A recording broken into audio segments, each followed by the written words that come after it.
nafasi ya kutosha kwa kampeni za uchaguzi kuanza kuwachanganya.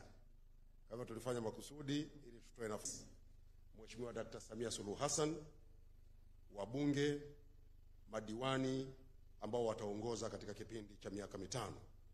Halikadhalika nawapongeza kwa kujitokeza kwa wingi, ambapo katika safari hii maandalizi mazuri yaliyofanywa na Tume Huru ya Uchaguzi INEC kwa kuwezeshwa fedha kwa 100% na serikali ya Jamhuri ya Muungano wa Tanzania, Watanzania wengi wamejitokeza kupiga kura. Nadhani namba mlitajiwa, lakini pia zoezi lenyewe la upigaji wa kura lilikuwa rahisi sana. Tulikuwa na vituo vingi, haijapata kutokea, na watu walijitokeza kwenye vituo vyote. Ndani ya muda mfupi wakawa wanaweza kupiga kura na kuondoka, na hivyo zoezi letu likafanyika kwa mafanikio makubwa sana. Ndugu zangu waandishi wa habari, siku ya uchaguzi, yani tarehe hii 29 ya mwezi Oktoba mwaka 2025, na siku chache zilizofuata, kulijitokeza vitendo vya uvunjifu wa amani ulioambatana na vurugu zilizokuwa zinafanywa na baadhi ya watu, na ambazo zililazimu vyombo vyetu vya ulinzi na usalama kukabiliana na vitendo hivyo. Kufuatia vurugu hizi, tumepata madhara yakiwemo vifo vya raia na askari, uharibifu mkubwa wa miundombinu ya umma na mali binafsi, kuharibu biashara za watu na wizi. Naomba kurudia kauli aliyoitoa Mheshimiwa Rais Dr. Samia Suluhu Hassan wakati akizindua Bunge la 13 la Jamhuri ya Muungano wa Tanzania, kutoa pole nyingi kwa familia zote zilizopoteza wapendwa wao, na sote tuwaombee marehemu wapumzike mahali pema peponi. Amin. Kadhalika, naomba kuchukua nafasi hii kuwapa pole wote waliopata madhara yaliyotokana na vitendo vya vurugu, ikiwemo kuumia, kupoteza mali zao na biashara zao, kupoteza ajira na madhara mengine ambayo siwezi kuyataja yote.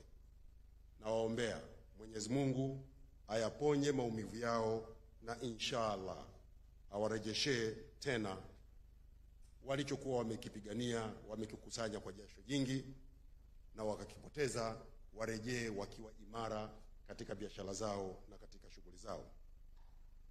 Tayari Rais wa Jamhuri ya Muungano wa Tanzania Mheshimiwa Dr. Samia Suluhu Hassan, baada ya kuapishwa, ameunda Tume Huru ya Uchunguzi ambayo inaongozwa na Jaji Mkuu wa Tanzania mstaafu Mheshimiwa Mohamed Chande Othman, na itafanya kazi kwa miezi mitatu. Kwa hivyo ni muhimu kwa wakati huu tuwe na subira ili yale yote ambayo yametajwa katika hadidu rejea za tume hii yakafanyiwe kazi, na baada ya hapo tutapewa ripoti, na baada ya hiyo ripoti kama nchi tutajua tuchukue hatua gani ili kudhibiti matukio haya yasijitokeze tena. Ndugu zangu waandishi wa habari, tunapoendelea kusubiri tume hii ikamilishe kazi yake, kumejitokeza wimbi kubwa la vyombo vya habari, hususan vyombo vya habari vya nje, kuchapisha na kutangaza taarifa ambazo ni za upande mmoja, na wakati mwingine kufanya upotoshaji wa taarifa wenye mlengo wa kuchochea chuki kwa Watanzania dhidi ya serikali, kuwagombanisha Watanzania wenyewe kwa wenyewe kutokana na tofauti zao za kisiasa, kidini na kikanda. Naomba kurudia, serikali ama viongozi wa serikali akiwemo Rais wa Jamhuri ya Muungano wa Tanzania Mheshimiwa Dr. Samia Suluhu Hassan inasikitishwa na imeumizwa sana na matukio yale na madhara yake. Madhara haya yametugusa sote, ama moja kwa moja ama kwa namna nyingine. Kuendelea kuyashabikia matukio yale au kuchochea kwa kutangaza na kuchapisha maudhui yenye kuzua taharuki, kupotosha ama kutia hasira watu kwa namna ambayo vyombo vya habari vya nje ama wanaojiita wanaharakati ama wenye maslahi ya kisiasa wanafanya, hakuna manufaa kwa taifa letu zaidi ya kuongeza maumivu katika vidonda vya Watanzania. Kutokana na hayo, kwa niaba ya serikali naomba kueleza yafuatayo. La kwanza, naomba kutoa wito kwa vyombo vya habari vya nje kuzingatia maadili na misingi ya uandishi wa habari kwa kuchapisha habari zinazozingatia usawa, haki na uwajibikaji. Kuacha kuchapisha habari za upande mmoja zenye nia ovu kwa Watanzania na nchi yetu ya Tanzania. Serikali ipo tayari wakati wote kutoa ushirikiano kwa vyombo vya habari vya ndani na nje ya nchi pale watakapotaka taarifa. Naomba kusisitiza, sio haki na sio sawa kwa chombo cha habari kuchapisha taarifa za upande mmoja na kisha kutoa sababu kuwa maafisa wa serikali walipotafutwa hawakupatikana, kama ambavyo chombo cha habari cha CNN kimechapisha taarifa zake zilizojaa tuhuma dhidi ya serikali ya Tanzania pasipo kutoa nafasi ya serikali kujibu. Kwa wanasheria, wana kanuni moja inaitwa the principle of natural justice. Huwezi ukazungumzia jambo linalomtuhumu, linalomzungumzia mtu ama upande mmoja, halafu upande mwingine ama mtu mwingine usimpe nafasi ya kujibu. That is unprofessional. Kitendo kilichofanywa na CNN pia kimefanywa na vyombo vya habari vingine. Natambua vyombo vya habari vingine vya kimataifa, BBC, Al Jazeera, Deutsche Welle wamefanya pia. Naomba kusisitiza, sio sawa na sio haki katika misingi na maadili ya uandishi wa habari. Huu ni ukiukwaji mkubwa na wa makusudi. Sisi wote ni waandishi wa habari, tunaifahamu misingi ya uandishi wa habari na maadili ya uandishi wa habari. Lazima habari inayochapishwa iwe balanced. Kwa Kiswahili nasema iwekewe usawa. Sasa ndugu zangu, la tatu, kwa kuwa rais ameunda tume huru ya uchunguzi, ni muhimu vyombo vya habari vikajiepusha kuingilia uchunguzi unaoendelea, na kama kuna chombo cha habari kina taarifa za uchunguzi kiliofanya, kiwasilishe katika tume ili taarifa hizo zizingatiwe katika ripoti pale tume itakapokamilisha kazi yake. La nne, kwa waandishi wa habari wenzangu wa Tanzania na wahariri wetu wa Tanzania, kwanza naomba kuwapongeza kwa dhati kwa kazi nzuri mnazofanya kwa weledi mkubwa, kwa umakini na kutanguliza maslahi ya taifa. Najua kuna magenge ya watu ambao wanashabikia nchi isambaratike, yanawashambulia sana kupitia mitandao ya kijamii na vyombo vya habari vya nje. Najua. Nataka kuwatia moyo na kuhakikishia mpo sahihi sana, na mmeonesha umuhimu wa Tanzania kwanza na upekee wa nchi yetu. Sio lazima sisi waandishi wa habari wa Tanzania tuige mtindo wa kushambulia nchi yetu na kuiharibu. Hiyo ndio Tanzania. Leo mtabezwa, lakini historia itaandika kuwa nchi iliwahi kupita katika mtikisiko na waandishi wetu wa habari wa Tanzania walisimamia maslahi ya taifa na nchi ikabaki salama. Tembeeni kifua mbele kwa hilo. Endeleeni na msimamo huo huo. Kwenye maslahi ya Tanzania, waandishi wa habari wa Tanzania hatuhitaji kusifiwa na mtu mwingine yeyote. Kwenye maslahi ya nchi yetu, waandishi wa habari wa Tanzania tunahitaji kusifiwa na Watanzania. Na Watanzania wanataka amani. Watanzania wanataka nchi nzuri. Watanzania wanataka nchi inayokuwa kiuchumi. Watanzania wanataka nchi inayoshughulikia kero zao. Watanzania wanataka nchi inayowahudumia ipasavyo. Na waombeni ndugu zangu waandishi wa habari, msihofu na msishike na twashishi yoyote mnaposimamia maslahi ya taifa. Na labda niseme, mnachokifanya ni uandishi wa habari wa uwajibikaji. Kwa Kiingereza wanasema responsible journalism. Kuna watu fulani nimeona siku 2-3 hizi kwenye mitandao wanataka kubeza uandishi wa habari wa Gerson Msigwa. Mimi ni mwandishi wa habari hasa, tena field journalist, niliyefanya kazi uwandani. Yaani ingekuwa ni vitani ningesema mimi ni field marshal. Waandishi wa habari wa Kongo mnajua hapa, I know what I'm doing. Kwa hiyo nyinyi mnachokifanya ni uandishi wa habari wa uwajibikaji, responsible journalism, which embarks in reporting and accountable, kwa usahihi, kwa usawa na kwa uwajibikaji. Hiyo ndio responsible journalism. Na unapofanya hivyo ni lazima mambo muhimu yazingatie. Kwanza, to verify your facts. Verify your facts. Huwezi mwandishi wa habari kwenye chombo cha habari chenye heshima unakwenda unaandika story, unasema nimezungumza na nesi mmoja ambaye hakutaka jina lake litajwe. What is that? Is that journalism? Msemaji mkuu wa serikali yuko hapa, hujamuuliza.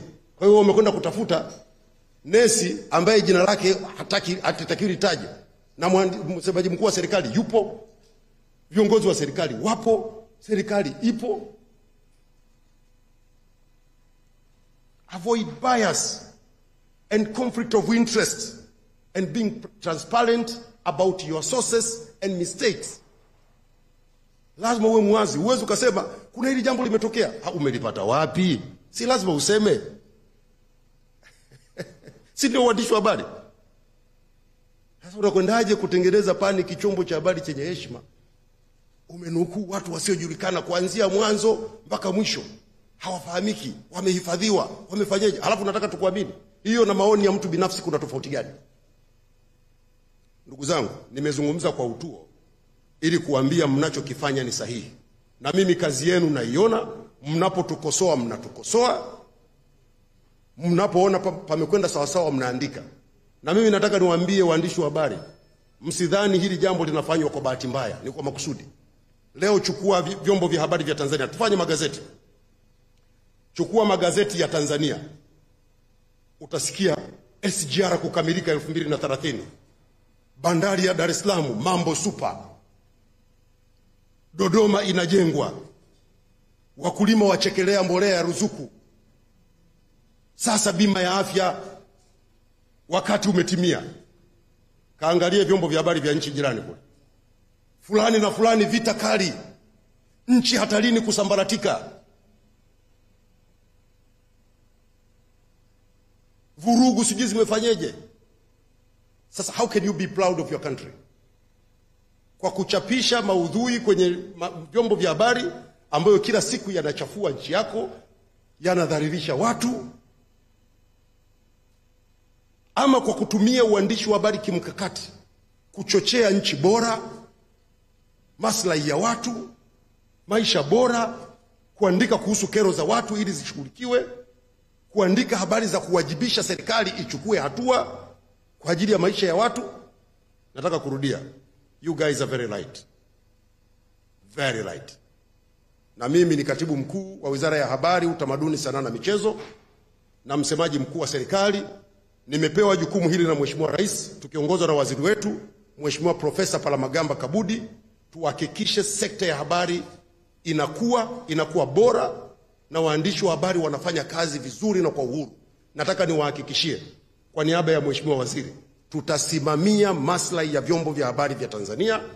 Tutahakikisha vyombo vya habari vya Tanzania vinafanya kazi kwa uhuru bila kuingiliwa na mtu yeyote. Pale mtakapokwama tutashirikiana nanyi kuwakwamua. Na mimi niwaambie tu, tumeanza maandalizi ya kuanzisha mfuko wa wanahabari. Kama ambavyo wasanii wanapata mikopo kupitia kwenye mfuko wa utamaduni na sanaa, na sisi hapa tunafanya. Haitakuwa rushwa. Lazima waandishi wetu wa habari muwe imara. Hili ni jukumu letu sisi serikali, na tutalifanya, and be proud of us. La tano, kwa Watanzania wote, naomba kuchukua nafasi hii kuwasihi kujiepusha kushabikia na kusambaza taarifa ama habari zinazochochea uhasama, hasira na kuvunja umoja wetu wa kitaifa. Naomba Watanzania tung'amue mtego wa kuliangamiza taifa letu. Tunapita kwenye kipindi ambacho tukiendekeza uchochezi unaofanywa na watu ambao wapo nje ya nchi na hawaguswi na chochote juu ya maisha yetu, wanaowashawishi vijana wetu kufanya vitendo vya kuumiza nchi yetu, tutakaoangamia ni sisi, na tutakaoumia kweli ni sisi wenyewe. Yaliyotokea tarehe 29 na siku kadhaa zilizofuata, tulioumia ni sisi wa Tanzania. Wanaoandika habari za uchochezi kupitia mitandao, kupitia kwenye vyombo vya habari, hawako Tanzania, wanakunywa zao juice, wanakula kuku, wanalala vizuri, nchi zao zimetulia, madai yao yanapelekwa kwa mujibu wa taratibu za kisheria na yanafanywa kazi na serikali. Lakini sisi huku tunaandikiwa maudhui kwenye mitandao na kwenye vyombo vya habari ya kufanya madai kwa vurugu na kuharibu nchi. Natamani Watanzania wawe wanauliza, nyinyi wenzetu huko, mkiwa mna madai, mnachoma vituo vya mafuta, mnaharibu miundombinu. Leo wananchi wa Kimara hawana mabasi ya kwenda katikati ya mji. Mnaiba biashara za watu, leo watu wamefilisika. Watu wamejitafuta, wameokota mitaji yao, mnafanya hivyo.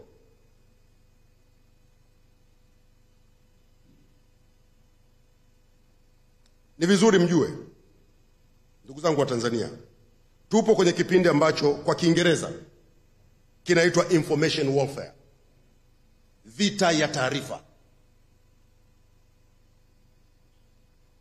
Wasiotutakia heri wanatumia mwanya wa upashanaji wa taarifa kutugombanisha, kutuchonganisha na kutufitinisha, ili tukiharibikiwa waweze kupata maslahi yao, kwa sehemu kubwa maslahi ya kisiasa na maslahi ya kiuchumi, na huko mbele nitaeleza.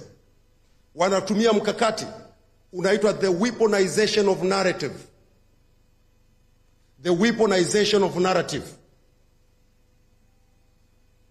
Wanatumia silaha ya kutengeneza simulizi mbaya kuhusu Tanzania.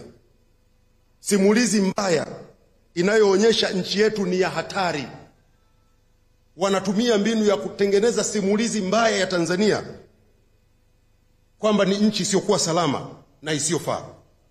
Wanataka wageni, wakiwemo wawekezaji, wafanyabiashara, watalii na watu wengine wanaokuja kwa maslahi ya Tanzania, waogope kuja Tanzania ili tufe njaa.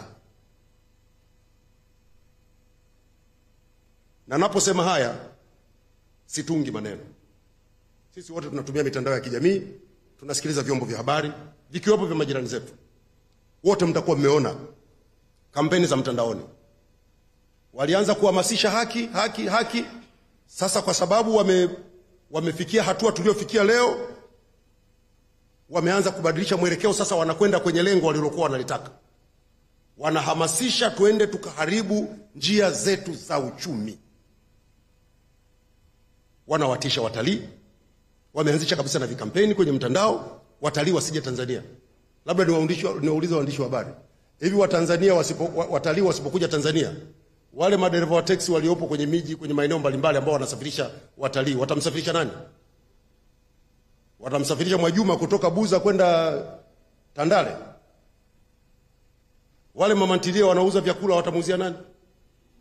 Wale wanaouza vinyago watamuuzia nani? Wanaofanya biashara mbalimbali za madini, mazao ya chakula watamuuzia nani? Wazazi wetu wote ni wakulima. Mazao yao wakishavuna watapeleka wapi? Vita ya uchumi.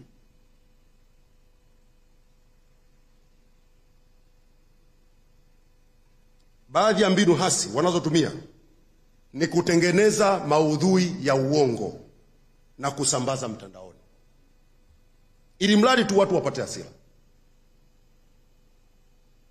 Jana nilikuwa naona eti wanachapisha nukuu ya mimi, nukuu ya uongo. Eti nimesema watakao nukuu watakaochapisha, watakaosambaza taarifa ya chombo fulani watakamatwa, watawekewa uhaini. Mimi nimesema wapi? Wanadhani watanitisha nisiseme kuhusu Tanzania? Labda Mheshimiwa Rais aniondoe hapa. Nitasema yote yanayohusu hii nchi na nitawaambia Watanzania ukweli kuhusu nchi yao. Hapo akishatengeneza hako ka kibango chao, wameshakusanyana makundi kule, wanaanza kucomment pale, matusi kushambulia. So what? Tangu mmeniona waandishi wa habari nimekonda? Nimepungua? Wamekuja wametengeneza nukuu nyingine, eti Mheshimiwa Rais amesema mwandishi wa habari wa chombo fulani hicho, sitaki hata kukitaja, ashtakiwe kwa uhaini. Rais kasema wapi? Ni lini Mheshimiwa Rais Samia kamzungumzia mwandishi wa habari au chombo cha habari chochote? Ili mradi tu wamekusanyana huko. Na mimi nataka niwaambieni ndugu zangu wa Tanzania, hasa vijana wangu, wakati mwingine kwenye haya mitandao mnaweza mkaingia mkadhani kuna kundi kubwa la watu, kumbe watu wajanja, watu 10, 20 wamekusanyana mahali, kila mmoja ana akaunti za mitandao 200, 300, wanalipwa hapo, kazi yao tu ni kupambisha, kuchochea, kutia fitina, kufanyeje. Hii ni nchi yetu wa Tanzania, ni muhimu tuilinde kwa wivu mkubwa. Naomba wa Tanzania tukatae kuruhusu mambo haya. Mheshimiwa Rais ameshasema serikali ipo tayari kusikiliza wote wenye madukuduku, wenye ushauri na wenye maswali. Yote yatapokelewa na yatafanyiwa kazi. Hakuna sababu ya kuharibu nchi yetu.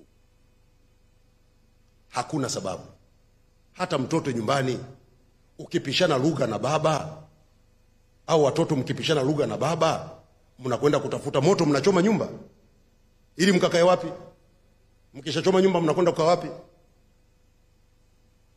Mnakwenda kuchoma shamba la mahindi ili mle mawe, ili mle upepo. Mnakwenda kuchoma baisikeli na kumpeleka mtoto shule ili aende kwa miguu.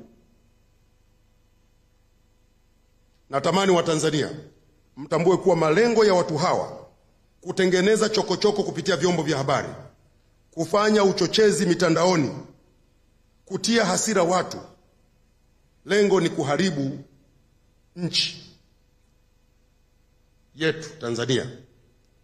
Wanataka kuangusha uchumi wa Tanzania, wanataka kuharibu biashara zetu, wanataka kupunguza watalii ili tukose fedha, na kibaya zaidi ni kutaka Tanzania iadhirike ili washindani wetu wa kibiashara wanufaike. Ni muhimu kutambua hii ni vita ya uchumi kama nilivyosema. Huko kwenye habari, kupitia vyombo vya habari na mitandao ya kijamii ni njia ya kupita tu. Lakini walikokuwa wanataka kufika ndio huku wanakokusema sasa. Kwamba tukishavurugana, tumeshatiana hasira na joto limepanda, sasa tuanze kuharibu uchumi, tuanze upya. Tukiruhusu mtego huu utatuathiri sisi wote wa Tanzania. Naomba kurudia kama nilivyosema awali, matukio yale yaliyotokea siku chache na katika miji michache ya nchi yetu, kwa sasa hali ni shwari na Watanzania wanaendelea na shughuli zao kama kawaida. Vyombo vyetu vya ulinzi na usalama vinaendelea kuhakikisha watu na mali zao wanabakia kuwa salama na matishio yote ya kiusalama yanakabiliwa ipasavyo. Shughuli zetu za kiuchumi zinaendelea vizuri na Tanzania kwa hivi sasa ni moja ya nchi chache ambazo zinakwenda kupiga hatua kubwa za kiuchumi kupitia miradi mikubwa na ya kimkakati inayoendelea na mingine imeanza kukamilika na kutoa huduma. Wengi hawaamini kwamba Watanzania, wale Watanzania waliokuwa wanaonekana hoe hahe, leo wanaweza kutoka Dar es Salaam mpaka Dodoma kwa SGR. Sio jambo dogo. Nataka niwaambie ndugu zangu wa Tanzania, wako watu wanafunga safari kutoka nchi zao wanakuja kujifunza. Hili limewezekana kwa nchi hii ya Afrika Mashariki? Limewezekana. SGR, tena sio SGR ya diesel, ya umeme, na inafanya kazi vizuri. Na ni vizuri wa Tanzania tujue miradi hii ya kimkakati, hii ndio inalaza watu na viatu. Na wale vijana wetu ambao wameingia kwenye kampeni ya kufanya ushabiki wa kuichafua Tanzania wanacheza ngoma ya watu wengine. Mengine wakiendelea kusema tutasema kinachoendelea. Sio kwamba hatujui, tunajua. Lakini nataka niwaambie Watanzania, miradi yetu hii SGR inakwenda vizuri. Kazi inaendelea vizuri kwa vipande vyote 8 vya kuanzia Makotopola Tabora Isaka Mwanza, Tabora Kigoma na Kigoma kwenda Burundi. Tumeshaanza kuvuka mpaka. Sasa hivi tupo katika maandalizi ya ujenzi wa reli mpya. Tunakwenda kujenga njia ya kaskazini ya Tanga Arusha Msoma kilomita 1028. Tutajenga. Waseme wasiseme tutajenga. Tunakwenda kujenga njia ya kusini Mtwara Mbamba Bay kilomita 1000 ili tuunganishe mzigo kutoka bahari ya Hindi uvuke ziwa Nyasa uende Malawi na nchi zingine za kusini. Hii ya kaskazini tunakwenda kuzifikia nchi za kaskazini zote zilizopo kaskazini kwetu. Pia tunakamilisha maandalizi ya kuanza ujenzi wa treni za mjini. Ndugu zangu wa Tanzania, acheni kuharibu nchi. Serikali inakwenda kujenga treni za mjini. Na leo hapa nitawatajia. Tunataka tujenge treni za mjini zitakazopita juu katika majiji yetu ya Dodoma na Dar es Salaam. Kwa jiji la Dar es Salaam tunajenga hizi treni zinaitwa monorail. Tumepanga kuanzia kujenga, tutaanza Kawe, Mwenge, Mlimani City, Ubungo, kisha tunaelekea Kariakoo na tutaunganisha na SGR.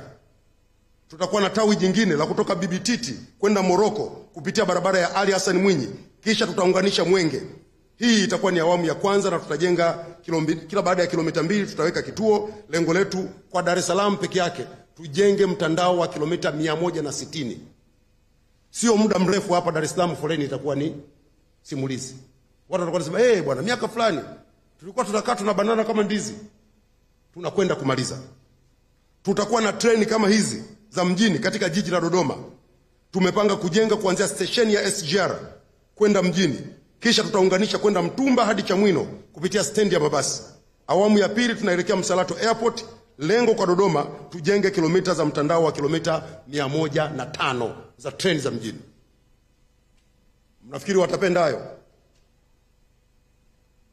Sio kwenye reli tu. Tuna kazi inayoendelea hapa kubwa na imeleta mageuzi makubwa ya kiuchumi na mengine yanakuja. Uboreshaji wa bandari zetu. Bandari ya Dar es Salaam kwa jinsi tulivyojipanga, tunataka mzigo ukifika kwenye bandari zetu Dar es Salaam, Tanga, Mtwara uweze kufika nchi majirani. Bandari ya Dar es Salaam tufikie DRC Congo, Burundi, Rwanda, Uganda, Zambia na Malawi. Wote mmeona ufanisi katika bandari yetu ya Dar es Salaam umeongezeka maradufu kwa kuwa tishio kubwa, na hivyo limekuwa tishio kubwa kwa washindani wetu, hasa baada ya serikali kuamua kushirikiana na kampuni ya DP World, ambapo sasa uwezo wa bandari kuhudumia mizigo umeongezeka kutoka kuhudumia tani milioni 21 mpaka tani 32 milioni, na matokeo haya ni ndani ya kipindi kifupi tu cha miaka 3. Mapato ya bandari pia yameongezeka. Tumetoka shilingi bilioni 900.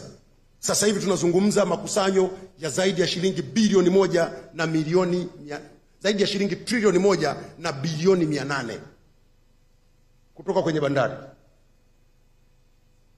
Meli zinashusha kwa haraka zaidi. Muda wa meli kusubiri umepungua kutoka siku 46. Sasa hivi meli zinasubiri kwa wastani wa siku 7 tu. Napo ni zile meli zenye mizigo mchanganyiko. Lakini makontena meli ni almost inatoka, ikifika inafunga, inashusha, inaondoka. Mizigo mingi inakuja, na ndio maana kiwango cha mzigo unaosafirisha kimeongezeka. Tumeingia ubia na DP World ambao wanatusaidia kwenye uendeshaji na usimamizi wa mifumo katika bandari ya Dar es Salaam. Tumeokoa gharama tulizokuwa tunatumia kwenye uendeshaji wa TPA, mamlaka yetu ya usimamizi wa bandari, kwa zaidi ya shilingi bilioni 400. Hizi zote zinaingia huku. Tunakwenda kujenga vituo vya afya, tunajenga reli, tunajenga barabara, tunawapatia watu maji, umeme na vitu vingine vingi. Na mengine mengi, mfano wa juzi tu mmeshuhudia kule ziwa Tanganyika. Tunataka tuunganishe sasa mzigo wa kwenda Kongo, kwa sababu Kongo kuna mzigo mwingi sana. Tunataka tuunganishe Mzigo unaotoka bandari ya Dar es Salaam usafiri kwa treni, ukifika pale uvuke kwa meli, ufike kule na kule na kwenye uende kwenye masoko. Juzi siku mbili zilizopita tumeshusha meli moja ya mizigo yenye uwezo wa kubeba tani 2000 kati ya meli 4 ambazo zinaendelea kujengwa pale Karema. Tunataka kufikia kule Kongo. Tukishafikia hapo, bandari yetu itakuwa inateleza. Huko tumejenga meli, mzigo unapitizwa ukitoka Ulaya unapita bila kusimama, unakwenda moja kwa moja. Lengo letu tumejipanga hadi kufikia mwaka 2029 tuhudumie tani milioni 50 kupitia bandari zetu. Sasa hivi tunahudumia kama tani milioni 32. Hata hizo 32 tumeongeza, zilikuwa 28. Huu uboreshaji uliofanyika karibuni tumefika 32, tunakwenda kwenye tani milioni 50 ifikapo mwaka 2029. Lakini pia tumefanya makubwa katika bandari zetu za Tanga na Mtwara. Kule Mtwara tunajenga bandari kisiwa Mgao ambayo itahudumia mizigo yote inaitwa dead cargo au mizigo, sio neno lake la Kiswahili sio zuri sana. Dead cargo, mizigo michafu, wanasema, labda mtu mwingine anaweza kusema hivyo. Lakini hapa tuna maana ya makaa ya mawe, saruji, bidhaa za chuma. Tunaanza kujenga hii bandari kule Mtwara. Na bandari yetu sasa hivi ya Tanga tumeboresha na kuongeza gati 2, na sasa meli nyingi zinapita Tanga. Hata zile zilizokuwa zinapita bandari jirani, nafikiri mnanielewa, sasa zinapita Tanga. Tulikuwa tunahudumia kupitia bandari ya Tanga tani 400,000 kwa mwezi. Sasa hivi tunahudumia tani 1.5 milioni. Mpaka mwisho wa mwaka huu tutafika tani 2 milioni. Na sisi lengo letu tunaboresha bandari ya Tanga ifikie uwezo wa kuhudumia tani 3 milioni kwa mwaka. Watafurahi. Kadhalika tumekamilisha bandari ya Bukoba na Kemondo.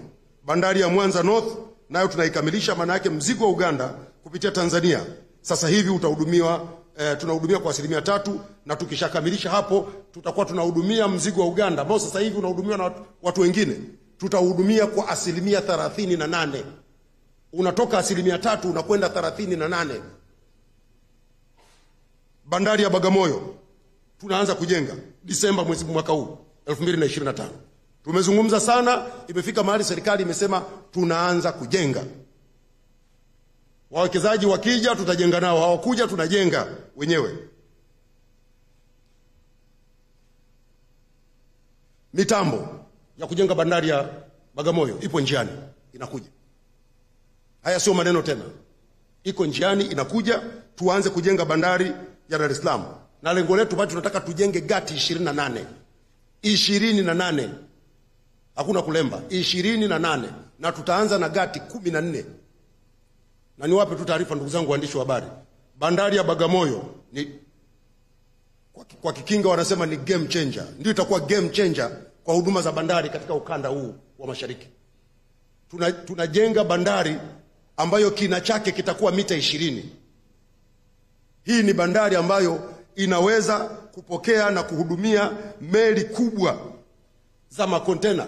Tena tunaweza hii bandari kikamilika tutakuwa na uwezo wa kuhudumia mpaka meli ya kubeba makontena 25,000. Meli moja inabeba makontena 25,000 Bagamoyo pale. It is a game changer. Mimi nataka kuambia ndugu zangu wa Tanzania, mambo yetu sio mabaya. Walioko magharibi kule Kigoma wasije wakafikiri tumewasahau. Tumeanza kujenga bandari ya Kigoma na mkandarasi hivi ninavyozungumza yupo site. Anafanya mobilization. Tutaongeza uwezo wa bandari ya Kigoma hadi kufikia kuhudumia mzigo tani 3 milioni ikilinganishwa na sasa ambapo tunahudumia kama tani 600,000 kwa mwaka. Na mkumbuke miradi hii yote inakwenda kuajiri vijana wetu kwa maelfu, na watapata kipato kizuri, na tunajipanga kumwaga ajira kama mchele. Sababu uzuri wa kazi za bandari ni kazi zinazotumia watu wengi. Kwenye utalii huko ndio usiseme. Wote mnafahamu tulikuwa tumeweka lengo la kupokea watalii 5 milioni ifikapo mwaka 2025. Tumemaliza mwaka 2024 tumefika watalii 5.3 milioni. Mpaka mwisho wa mwaka huu tutawapa takwimu zingine, lakini idadi ya watalii imeongezeka sana. Watalii wanapoongezeka, wote mnafahamu Nchi yetu ilikuwa inapokea watalii milioni 2, milioni 1 na kitu. Mpaka wakati fulani tumefika 700,000. Sasa tunakwenda milioni 8 ifikapo mwaka 2030. Watalii tunapozungumzia milioni 8 ndio hao ambao walikuwa wanakwenda kwa washindani wetu katika utalii. Sasa watakuja Tanzania. Kule wanakohama watafurahi. Shirika letu la ndege ATCL tumeliimarisha sana. Tuna ndege 16 sasa hivi. Na wote mmesikia wakati wa kampeni, manake sasa tunaanza kutekeleza ilani ya uchaguzi ya Chama cha Mapinduzi. Tunakwenda kuongeza ndege zingine 8. Shirika letu lifikishe ndege 24. Lakini sio hayo tu. Sasa hivi tuna ndege zetu zinahudumia vituo 29 vya ndani na nje ya nchi. Mpaka mwisho wa mwaka huu tunaongeza vituo 3 vya kimkakati. Cape Town, Afrika Kusini. Unajua tunakwenda Johannesburg tayari. Tunaongeza Cape Town, Afrika Kusini. Tunaongeza Accra, Ghana, na tunaongeza Victoria Falls kule Zimbabwe. Tumeshaona watalii wakishatembelea Tanzania wanakwenda Victoria Falls. Na wakishatembelea Victoria Falls wanataka kwenda kwenye vivutio vingine. Tunaweka ndege itakwenda kule, itapeleka watalii kule na italeta watalii Tanzania. Tutaongeza idadi. Lengo letu ikifika mwaka 2030 tufikie vituo 50 vya ndani na nje ya nchi. Na kwa sasa shirika letu linahudumia kwa mwaka kama abiria 1,500,000. Lengo letu ni kwamba katika miaka 2 ijayo tufike abiria 3,000,000. Hapa pekee tumepiga hatua, tulikuwa kama 800,000, tumefika 1,500,000, tunakwenda kwenye 3,000,000 miaka 2 ijayo. Kwa hiyo ndugu zangu wa Tanzania, mambo haya ni mambo makubwa yanayobeba uchumi wetu. Ukiangalia kampeni zinazofanyika sasa kwenye mitandao na kwenye vyombo vya habari ni kwenda kuyapiga haya. Tukose pesa, tukose dawa, tukose maji, tukose umeme, tukose barabara. Tuhangaike. Na sasa hivi uchumi wetu unakuwa sana. Wastani wa ukuaji mpaka mwisho wa mwaka huu tunapanga kufika 6%. Tuko kama 5 na kitu kwa sasa. Lakini mpaka mwisho tutafika 6%. Tuna akiba ya kutosha ya fedha za kigeni. Dola za Marekani bilioni 7. Haya ni mambo makubwa ndugu zangu. Na yamefika hapo kwa sababu nchi yetu ilikuwa na utulivu, ina amani, na Watanzania wanasikilizana vizuri. Ni vizuri Watanzania wajue kwa mafanikio haya yanahitaji kulindwa na kutetewa kwa wivu mkubwa. Na tunaposhambuliwa namna hii tunakwenda kuathiri na kuathirika kama nchi na pia kama mtu mmoja mmoja. Bandari zetu tunahitaji zibaki kuwa imara na miundombinu yetu ibaki kuwa imara kwa ajili yetu sisi wa Tanzania. Wito wangu kwa Watanzania, tuamke. Rais mstaafu aliwahi kusema tuwe na akili za nini? Za mbayuwayu. Za kuambiwa changanya na za kwako. Wala ambao hawajui maana ya msemo huu mbayuwayu, ana tabia ya kuruka juu.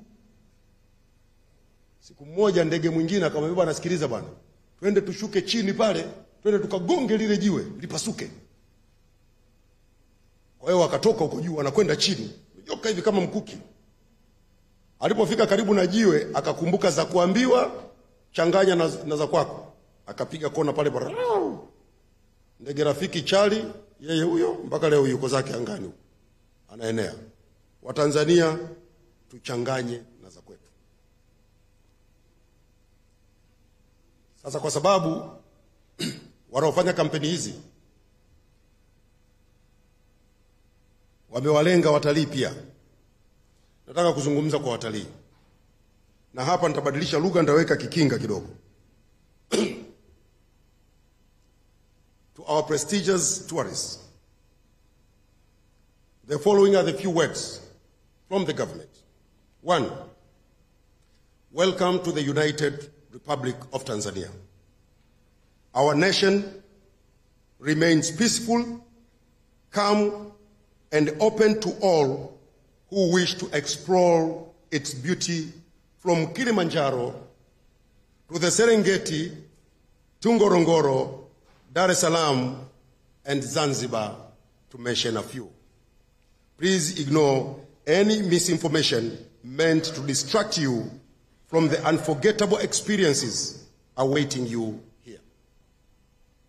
2, our destinations are safe, our accommodations are improving every day, and our hospitality and transportation ensure that your journey is comfortable and memorable. 3, the government is fully committed to protecting you, your companions, and the value of your dollars and shillings while visiting our country. Come one, come all, Tanzania is safe. Ndugu zangu waandishi wa habari, kwa kumalizia,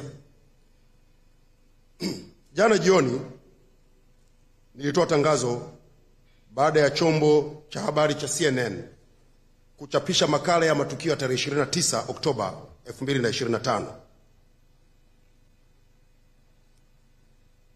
Naomba kusema yafuatayo. Kwanza, uhakiki wa maudhui yaliyomo kwenye makala ile unaendelea, lakini kama ambavyo chombo hiki kimefanya katika ripoti zake mbalimbali, kimeendelea kufanya makosa ya kiweledi na kiuadilifu katika uandishi wa habari kwa kutangaza na kuchapisha maudhui ambayo yanaegemea upande mmoja. Sio kweli kwamba CNN ilishindwa kupata upande wa serikali kwa ripoti zao zote wanazozitoa za upande mmoja. Inashangaza kuona chombo cha habari cha kimataifa kama CNN kufanya makosa makubwa ya kimaadili kama haya ambayo yamefanywa. Serikali inatoa wito kwa CNN kuzingatia maadili na weledi katika uandishi wa habari na kujiepusha na uchapishaji wa taarifa zisizokuwa na vyanzo halali na rasmi, kupotosha na kuzua taharuki. Najua mwandishi wa habari wa CNN aliandika makala hii hakuwa Tanzania, na ameandaa makala kwa kutumia picha zilizopigwa kwa simu wakati wa vurugu na bila kuwasiliana na mamlaka zinazohusika Tanzania. Amekwenda kuandaa makala ya upande mmoja. Makala ya upande mmoja. Na napenda kusema, naposema hivi, sishabikii vifo vilivyotokea. Wote sisi ni wa Tanzania. Wote tumesikitishwa sana na matukio yale. Hakuna anayeyashabikia. Lakini kwa nini chombo cha habari ufanye kazi ya kutengeneza maudhui ya uchochezi yanayoongeza machungu kwa wananchi, yanayoongeza hasira kwa wananchi? Kwa nini ukatumie mitandao ya kijamii kila siku kuonesha wananchi wakiwa wameuawa? Why? Sisi ni waandishi wa habari. Mimi nimekuwa shule, lakini nimekuta watu fulani wanajidanganya mimi nimesoma uandishi wa habari, sijabumba shule. It is unprofessional to publish bad test images. Kwani shule mimi niliyosoma ni tofauti na iliyosoma Uingereza, iliyosoma Marekani? Si ni hiyo hiyo? It is unprofessional and unacceptable to publish bad test images. Hivi awe mwanao kila siku umembandika kwenye mtandao anavuja madamu. Why? So what? Kuna mtu anayefurahia hayo? Tume imeundwa, itafanya uchunguzi, itakuja na ripoti, serikali itachukua hatua. Why kila siku uwe ni wimbo? Tusingependa tufike mahali pa kuwapa majina ambayo baadhi ya waliokwaza wamewapa. Natoa wito kwa CNN waje upande wa serikali, wasikilize na wakachapishe maudhui yenye usawa, ukweli na yasiyokuwa na mgongano wa maslahi. Waache kuchagua kuripoti upande mmoja wakati upande mwingine wameunyima nafasi. Sio sawa. Ndugu zangu waandishi wa habari, baada ya kusema hayo, naomba kurudia kuhakikishia Watanzania na watu wote duniani kwamba Tanzania ni salama, Tanzania imetulia, watu wake wanaendelea na shughuli zao kama kawaida, na yaliyotokea wakati wa uchaguzi mkuu yanachunguzwa na matokeo yake yatafanyiwa kazi. Ndugu zangu waandishi wa habari, tuendelee kuilinda nchi yetu kwa wivu mkubwa. Maendeleo tunayoyapata sasa, wapo ambayo yanawakwaza na watatafuta kwa kila njia kutuangusha. Sisi tuwe muhimili wa serikali wa 4 usiokuwa rasmi kuitetea nchi yetu na kuwatetea Watanzania. Baada ya kusema hayo, asanteni sana kwa kunisikiliza na sitakimbia. Kama kuna mtu ana swali, mniulize, nitajibu.